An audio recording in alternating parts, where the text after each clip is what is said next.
ज़बूर 37 बदकिरदारों का और नेकोकारों का अंजाम।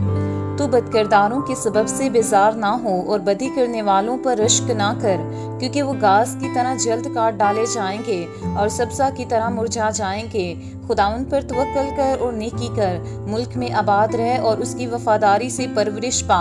खुदावन में मसरूर रह और वो तेरे दिल की मुरादें पूरी करेगा। अपनी राह खुदावन पर छोड़ दे और उस पर तवक्कल कर, वही सब कुछ करेगा।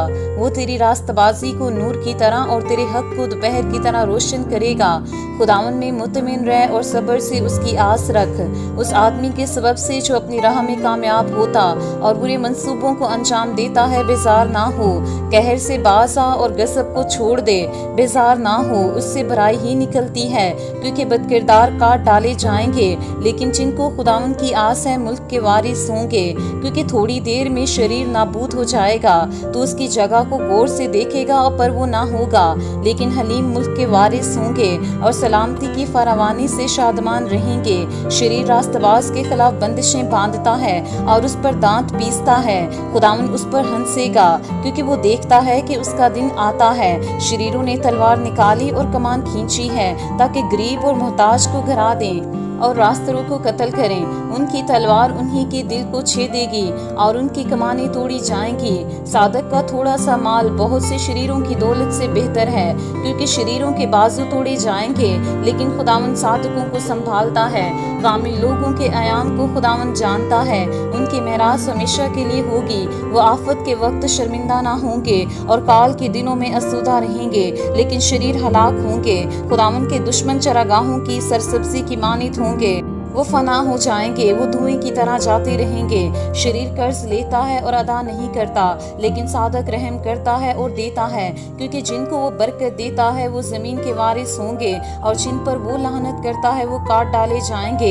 इंसान की रविशें खुदावन की तरफ से कायम हैं और वो उसकी राह से खुश है। अगर वो गिर भी जाए तो पड़ा ना रहेगा, क्योंकि खुदावन उसे अपने हाथ से संभालता है। मैं जवान था और अब बूढ़ा हूँ, तो भी मैंने सादक को बेकस और उसकी औलाद को टुकड़े मांगते नहीं देखा। वो दिन भर रहम करता है और कर्ज देता है और उसकी औलाद को बरकत मिलती है। बदी को छोड़ और नेकी कर और हमेशा तक आबाद रह, क्योंकि खुदावन इंसाफ को पसंद करता है। वो अपने मुकद्दसों को तर्क नहीं करता, वो हमेशा के लिए महफूज हैं। पर शरीरों की नस्ल काट डाली जाएगी। सादक जमीन के वारिस होंगे और उसमें हमेशा बसे रहेंगे।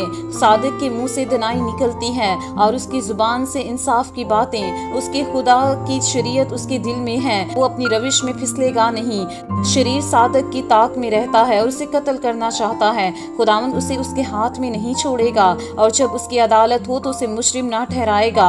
खुदावंद की आस रख और उसकी राह पर चलता रह, और वो तुझे सरफराज करके जमीन का वारिस बनाएगा। जब शरीर काट डाले जाएंगे तो तू देखेगा, मैंने शरीर को बड़े इक़्तिदार में और ऐसा फलते देखा जैसे कोई हरा दरख्त अपनी असली जमीन में फैलता है। लेकिन जब कोई उधर से गुजरा और देखा तो वो था ही नहीं, बल्कि मैंने उसे ढूंढा पर वो ना मिला। कामिल आदमी पर निगाह कर और रास्तबाज को देख, क्योंकि सुलह दोस्त आदमी के लिए अजर है, लेकिन खताकार इकट्ठे मर मिटेंगे। शरीरों का अंजाम हलाकत है, लेकिन सादकों की निजात खुदावन की तरफ से है। मुसीबत के वक्त वो उनका मोहकम किला है और खुदावन उनकी मदद करता और उनको बचाता है। वो उनको शरीरों से छुड़ाता और बचा लेता है, इसलिए कि उन्होंने उसमें पनाह ली है।